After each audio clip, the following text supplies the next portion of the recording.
still hire cops and all cops without the clearance of the chief officer. So that kind of put a stop to those guys. They all, didn't want to lose their regular job. So Reggie got with Suge and says, hey, I can still hire cops and all that. And that's when Suge kind of fronted him in money or financially wise and started that WrightWay security.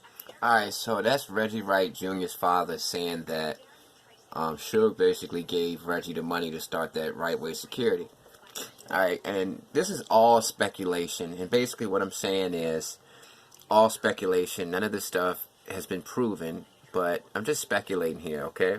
We know that, alright, this is the Tupac lawsuit. His mother, Afeni Shakur, sued Death Row in 97.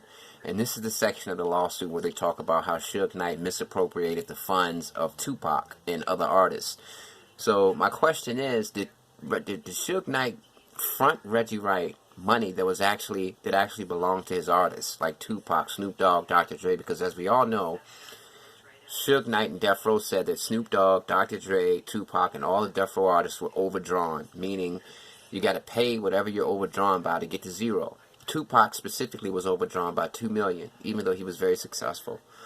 So that was his way of preventing the artists from getting paid, And he would use their money, because these artists were generating millions of dollars. He would use this money for miscellaneous things, paying Nate Dogg's child support. So let's read. By advising artists that they were in the hole, Knight limited the artist's ability to leave Death Row. By failing and refusing to give the artists an accounting of the funds due to them, he prevented them from challenging his accounting. Even by Death Row's peculiar accounting practices, there were $7,186 in expenses chargeable to Tupac. Thus, Death Row owed Tupac at least $9 million, almost $10 million at the time of his death. That money, kept from Tupac by Knight and Death Row through fraud, went to funding Knight's lavish lifestyle. Okay. On September 3rd, 1996, Tupac was charged with expenses associated with Michelet, another Death Row performer favored by Knight's Range Rover. Check number 1094. They got the check information. In October 95, Tupac was charged $23,000 for repairs to a Porsche automobile owned by Death Row's accountant. Tupac did not own a Porsche. In 1996, Tupac was charged over $28,000 for the purchase of a Chevy Suburban Title. The vehicle was taken in Tupac's name initially, but was transferred tonight to his brother-in-law, Norris Anderson, without any compensation. $51,000.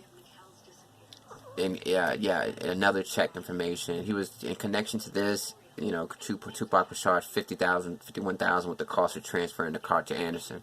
My bad. I said $500,000 in a previous video. It was $51,000 and $28,000 for that. $28,000 for the purchase of the vehicle. $51,000 to transfer the title. So about $80,000 for Tupac to put the title in Suge Knight's brother's name. In 96, in June, Tupac was charged $2,700 for child support on behalf of Nate Dogg. Tupac was charged $115,000, comprised of 3 separate payments for jewelry purchased from BL Diamonds, a business operated by a close personal friend of Suge Knight's accountant. And, not only had Knight represented that the jewelry in question was a gift to Tupac from Knight, but the bills were not even paid, and his estate is now being sued by those bills.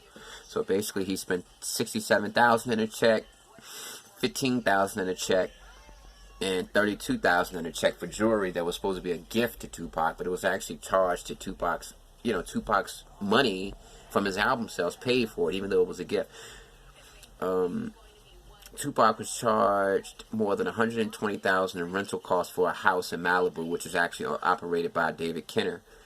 $14,000, $21,000, $100,000, $12,000, $10,000, $1,000, and a bunch of $1,000. All these checks with thousands of dollars were used to pay for a Malibu place owned by Kenner. Tupac was charged with stuff that he didn't agree with. For example, he was charged $3 million in video production costs and $600,000 in audio production costs. Of course, Tupac was never told that he was being charged with these expenses. Not only did Death Row fail to advise Tupac of the royalties due to him, not only did Death Row deceptively charge Tupac for expenses that were not properly charged, but Death Row also blah blah blah. Yeah, Death Row Knight never told Tupac that he had made a deal with Globex, using his likeness to sell merch. David Kenner was supposed to be Tupac's attorney, but how could he when he was representing Suge and Death Row? Conflict of interest. David Kenner was in a scheme to defraud Pac, blah, blah, blah.